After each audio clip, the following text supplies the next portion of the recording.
6টা 2-তে ইফতার, 6টা 2-তেই আজান। ইফতার আর আজানের জন্য আলাদা সময় মাগরিবে নেই।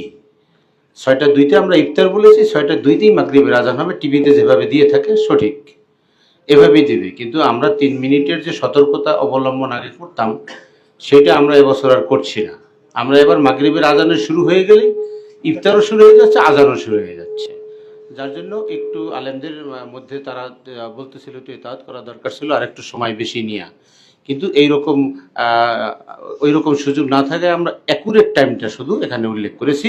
যদি কেউ সতর্কতা অবলম্বন করতে চায়, কেউ কোনো ব্যক্তি, সেটা সেই ব্যক্তির ব্যাপার, সে করলে করতে পারে, কিন্তু মেইন টাইম হচ্ছে আমরা যেটা উল্লেখ করেছি সেটাই হলো মাগরিবের সময়, এবং সেটাই হচ্ছে আপনার ইফতারের সময়। সেহরির বেলায়ও তাই, আমরা ওখানে কোনো সন্দেহমূলক সময় রাখিনি বা কোনো বেশি সময় বা কম সময় কমিয়ে দেয়নি। যেখানে সেহরির টাইম শেষ, সাথে সাথে ফজরের আজান হয়ে যাবে। তবে কেউ কোনো মসজিদ যদি মনে করে 5 মিনিট আগে সতর্কতামূলক বাণী দিতে পারে যে এই সেহরির আর মাত্র 5 মিনিট বাকি আছে, কিন্তু এই 5 মিনিট পরে আরও 3 মিনিট সময় অতিক্রম করে যখন আজানটা দেওয়া হয়, তখন অনেকে মনে করে আজান না হওয়া পর্যন্ত খেতেই থাকে, এরকম কিছু সমস্যা দেখা দেয়। সেই জন্য আমরা এবছর আর ওই সতর্কতামূলক 3 মিনিট সময় রাখিনি। না রেখে আমরা যখনই সেহরির টাইম শেষ, সাথে সাথে ফজরের আজান হয়ে যাচ্ছে।